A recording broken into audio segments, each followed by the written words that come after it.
What's up YouTube? In this video I showcase some more decks that you can build with cards from Collection Pool 1. That means up to collection level 214. So in my last video I showcased the strongest decks that you can build from Pool 1. I linked that video right up here if you haven't seen it yet. In this video I'll highlight some more creative decks that are still strong enough to climb with, but are definitely more on the experimental side. And I want to start off with a deck that I personally call Rock, Paper, Scissors, because it tries to always predict what your opponent does and get payoffs off of your opponent's moves. The prime examples for those would of course be Rocket Raccoon, as well as Star-Lord, as well as Groot, who all gain power if your opponent played a card at the same location on this turn.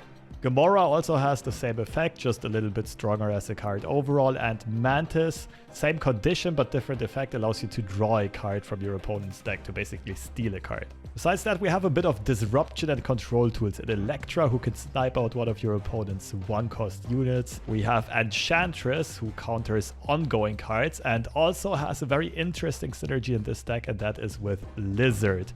Enchantress can remove the debuff from Lizard even if your opponent has filled up the location completely. But apart from that, we want to play Lizard in a location that is not quite as contested by our opponent. And another very cool and interesting disruptive card is Professor X. Now, the card might not look that strong on paper, but it gives you a lot of outplay potential. By just locking down a location you are barely ahead at and not giving your opponent the opportunity to come back anymore and overwhelm you at that location. But keep a few things in mind. The turn you play Professor X at a location, if your opponent plays cards at the same location, they still do reveal and account for the location no matter who shows their cards first. Additionally, the location can still receive buffs, either from cards like Ironheart or Spectrum, or location buffs from cards like Mr. Fantastic or Claw. So the location can still be influenced in those ways. However, cards like Nightcrawler cannot move there anymore. Cards like White Tiger cannot add tigers there anymore neither. So very interesting card to play with. And another interesting card that I like to include in a deck like this is Morph. Very inconsistent card, but the idea here is this. Especially at lower collection levels, most players build decks with a solid mana curve and they play their cheap stuff first. So by turn 3 or 4, when you usually play Morph, your opponent should have already played most of their cheap stuff. Their hand should on average be expensive cards. So Morph will fairly often transform into a 4, 5 or 6 cost, which is absolutely huge, but it can definitely also backfire and you can shoot yourself in the foot sometimes. And the last card I haven't mentioned yet is the Punisher. Pretty straightforward. Just play that wherever your opponent tries to flood to swarm a location with a lot of cards. Overall, a super fun deck to play, but also a very hard deck to play. And if you want some inspiration on how this can be played, I'll show you some gameplay examples from my Twitch stream over at twitch.tv/FreshLobsterCCG.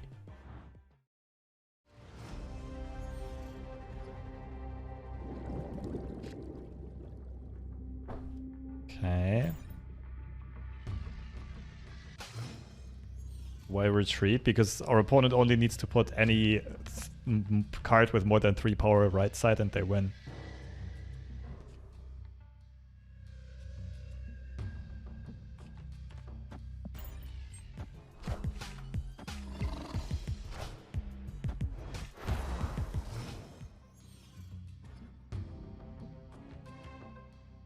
Oh snap, okay. They might mess up their Atlantis location with Strange Academy. So they'll be putting everything middle. Don't think it's a Morph turn yet, I'll go next turn. Morph and Rocket probably. What's the point of retreating in this game? Why not play full game for 6 boosters? We are still getting 6 boosters. Even 7 in that case, because it counts when turn start, not turn end. Okay. Show me what you got. Friendly neighborhood Spider-Man here.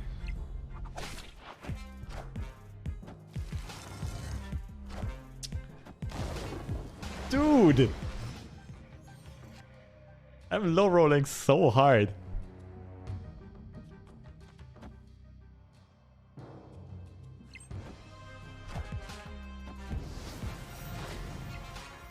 Okay, that's quite big.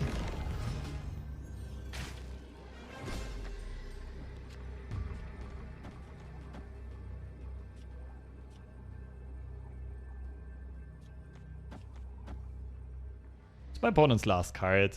It's probably stronger than whatever I can play. I'm not sure what kind of top end this deck plays. But still, as long as they don't snap, it's worth the risk, I think. Like, Mantis goes down to 0, she doesn't do anything here.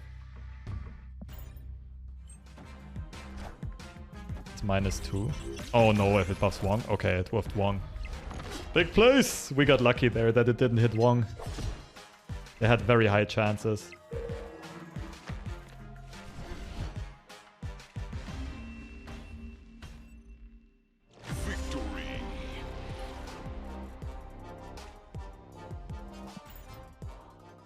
The next archetype I'll show is a bit of a fan favorite. I'll highlight 2 aggressive discard decks. So I'll start off with this one. I found this deck on marvelsnapzone.com, a website with very good resources for beginners. I'm not endorsed by them in any way, just honestly a fan of this website and I can very much recommend it. But anyway, let's get into this deck list and you'll see right away that it plays an unusually large amount of 1-cost units. Half of the deck is just 1-drops. And I'll gladly explain why. There are 2 key synergies in this deck. Apocalypse is the biggest payoff to be in the discard archetype at that point of your collection level. When you discard this from your hand, put it back with +4 power. This effect stacks multiple times, so you want to discard Apocalypse as often as possible throughout your match. To make sure you do hit Apocalypse often, you want your hand to be as thin as possible, so you want to play all of your other cards as quickly as possible, and that's why we play such an abundance of cheap units. The other big payoff here is Angela, a very solid card in most decks that play a lot of cheap units. Play her on an empty location, then play 3 other cards at that same location, and Angela is a 2-mana, 7-power unit. Besides that, the other discard payoff we can play here in pool 1 is Wolverine, another free 3-power if it does get hit by a discard. And for discarding cards, we play Blade, we play Lady Scythe that can target Apocalypse quite effectively if you still have other cards in hand, and we play Swordmaster. You'll notice with most of them they're a little bit overstated because they come at the additional cost of discarding a card, but the idea behind the discard archetype is to turn that cost into an advantage by getting powerful effects like Wolverine and like Apocalypse. The last important card I haven't mentioned yet is America Chavez. She is on one side a very powerful and useful finisher in case you did not draw Apocalypse. Because most of our deck is so cheap, we usually do need a power play late in the game. And the other reason is that it just makes us slightly more likely to draw all of our other cards early on, because you cannot draw this card until turn 6, which means we effectively only draw from an 11 card deck, and that means it's more likely to hit Apocalypse early on in our hand and discard him over and over. And I'm not quite sure if this is the strongest version of discard at this point. I've also built an alternative version. Relies a bit more on having a lot of cards and a lot of units on the board, and therefore alternating the will condition, also being able to win off of Khazar buffs as well as Blue Marvel buffs, and we do additionally play Squirrel Girl as well as Mr. Sinister to fill those locations up quickly. Now I'll say right away, discard archetypes with just pool 1 cards are somewhat inconsistent still. There's a lot of very important cards missing that you'll unlock in pool 2 and pool 3. Cards like Swarm, cards like Colleen Wing, or the Moon Knight are all going to be pretty insane power spikes to this deck, but if you still want to try it early on, I recommend you to go for one of those 2 builds.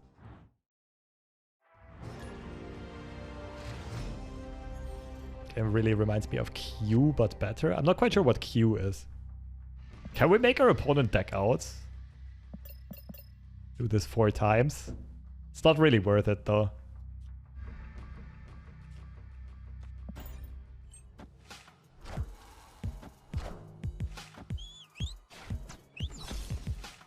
Don't have filler in your vids like a lot of other Snap YouTubers do. That's true. But what kind of fillers do you mean?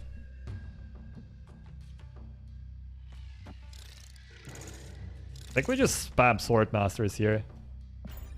Cloning Vats is usually pretty good for us. Oh wait, we just play Apocalypse on 5 and on 6. Preemptively, like, made my Electra useless.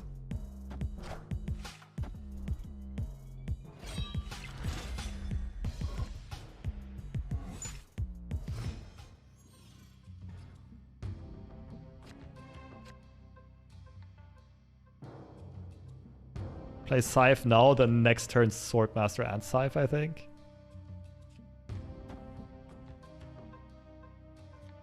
I kind of need to keep that space open though. Snap early? You're right, I could already snap here.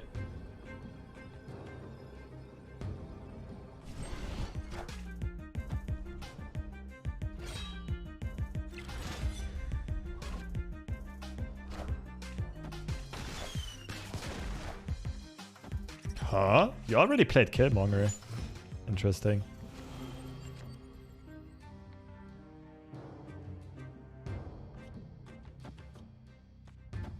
I don't really care about drawing cards here because my turn 5 play is Apocalypse and turn 6 is another Apocalypse.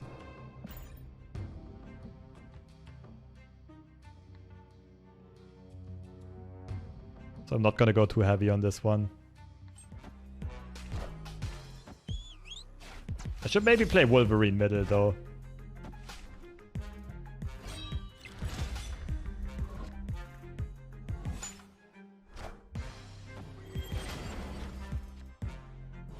Okay, I'm actually winning this, even better. Ooh, wait.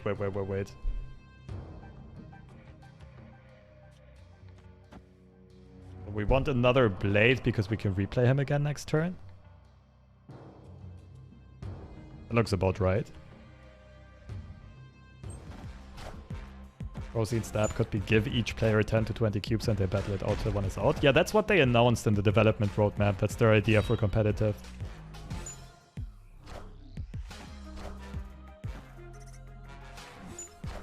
Like each player has 10 cubes. You don't gain cubes from your opponent, but you basically shoot their cubes away. And as soon as one hits 0, challenge is over.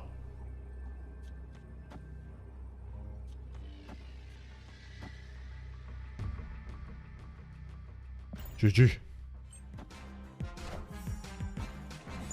This was about best case scenario, like the combo of these two and us having Swordmaster and Lady Scythe early.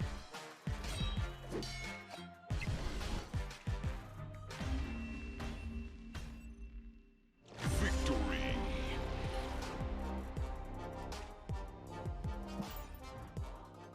And the last deck that I want to show here is based on the movement synergy. Again, same problem as with the discard archetype. It's missing a lot of key cards at this point of the collection road.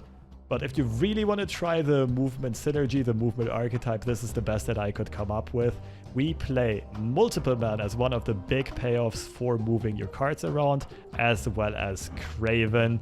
And to move your cards around, Iron Fist helps a lot, and Heimdall gets the magic done as well. Doctor Strange can also be quite useful here. Now, this deck has a lot of intricate combos, so be aware when you play this deck. It is not very easy to play, but we want to do stuff like this. Forge wants to hit a card like Multiple Man, because we will usually get multiple copies of Multiple Man throughout the game, and it just doubles or triples the buff. Forge can also hit Mr. Sinister quite effectively. Another thing to keep in mind is that we usually want to play for the left and middle location, because if we play Heimdall on turn 6, everything moves to the left, and those two locations will usually end up with 4 cards each. Sometimes we'll have played so many cards that there's even some leftovers on the right side. And besides that, for fillers, we play cards like Ant-Man, and Nightcrawler, of course, also has a movement card that benefits Craven sometimes. We play Ironheart because we play a lot of Swarm cards, and Captain America as well as Blue Marvel for the exact same reasons. Keep in mind, we often cluster locations, so Captain America is usually gonna get full value. So like I said, not the strongest archetype at this point, but it does allow for some pretty creative plays as well as some pretty creative jukes, and can catch your opponent off guard. But just to show you guys what you're missing out on and why movement decks are much better later on, cards like the Human Torch are going to be an insane power spike, and Vulture is going to be a pretty big boost to this deck as well. Nonetheless, if you want to see how this deck can be played, here's some gameplay footage. Movement means Lobster is going to take even longer to think? Maybe. We shall see.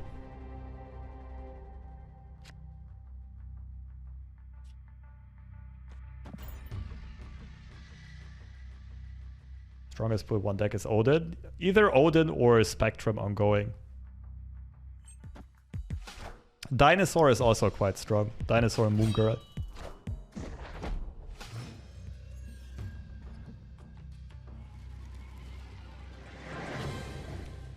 Ooh, good pickup.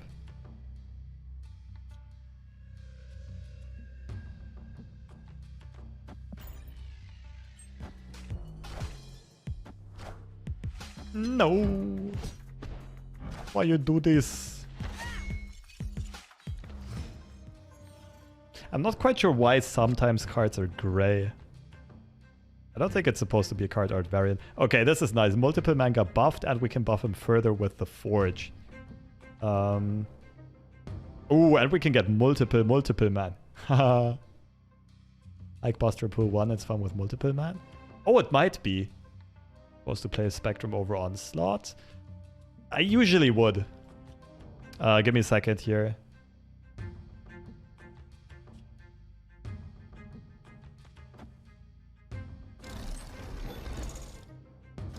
Something like this.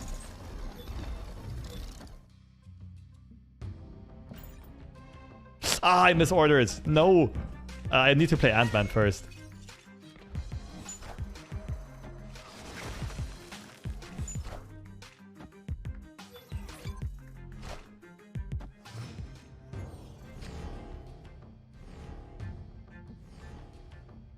So Iron Fist multiple man. Iron Fist multiple man.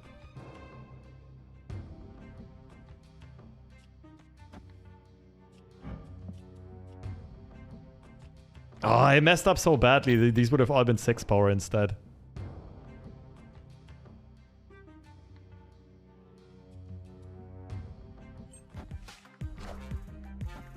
One of those variants you get after splitting. Oh, black and white? Maybe it is.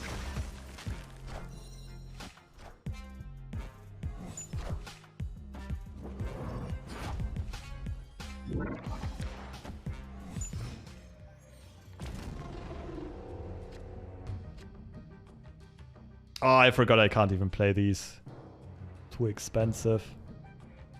We go multiple man into Heimdall. There's a Craven.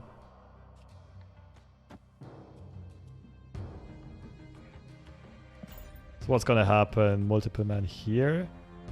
Heimdall left as well. 1, 2, 3. Doesn't look too bad.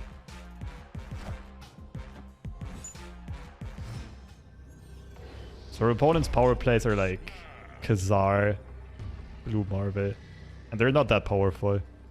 I think we can snap back.